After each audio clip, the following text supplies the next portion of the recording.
India's oldest, most vital forests are vanishing, and they're disappearing at a speed that directly threatens our future.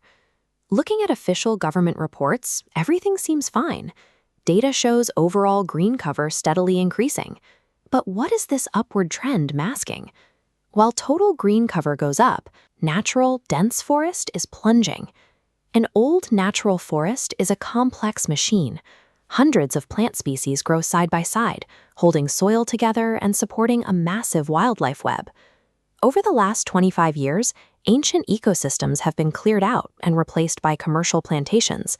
These look green from a distance, but they are often biologically dead, uniform rows of a single tree species that cannot support wildlife. Mistaking these artificial timber farms for true natural forests creates a dangerous illusion of progress. It leaves the country without its most important ecological defense. This crisis has a clear geographic footprint. Over the last quarter century, relentless economic growth, industrialization, and urbanization have put a massive squeeze on ecosystems across the entire country. In highly biodiverse states like Arunachal Pradesh, continuous forest valleys are being carved up by massive hydroelectric projects and illegal logging operations. Move into central India, places like Madhya Pradesh, Chhattisgarh, Jharkhand, and Odisha, and the earth is literally being hollowed out.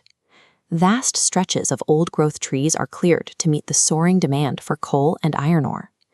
Meanwhile, explosive population growth in megacities like Delhi and Bengaluru drives unchecked suburban sprawl, replacing green spaces with endless blocks of concrete apartments.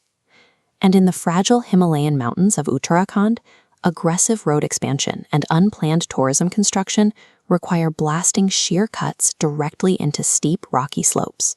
Our current model of economic expansion relies on extracting resources and pouring concrete at a pace that systematically dismantles the physical foundation of the landscape. When you remove millions of trees, the atmospheric fallout is immediate.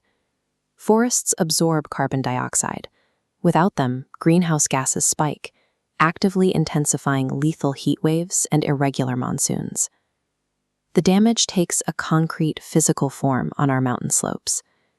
Deep tree roots act as an anchor for the soil.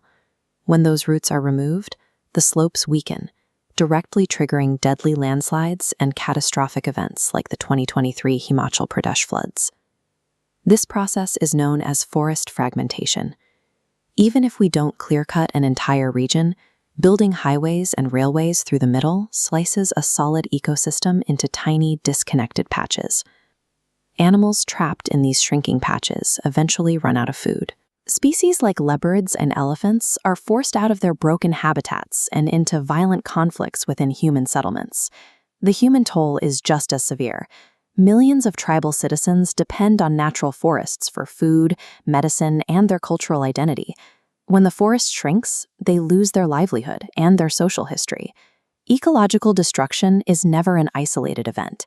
It triggers a chain reaction that strikes back at local populations, infrastructure, and wildlife. Project this current trajectory out to the year 2050, and the picture becomes incredibly grim if our habits remain unchanged. We are facing an existential water crisis. Natural forests regulate our rainfall cycles and recharge our groundwater.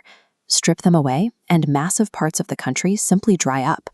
This leads to a second collapse, widespread agricultural failure. Broken monsoon cycles and depleted soil quality will eventually lead to massive crop deaths and economic insecurity. Planting new saplings cannot fix this on its own.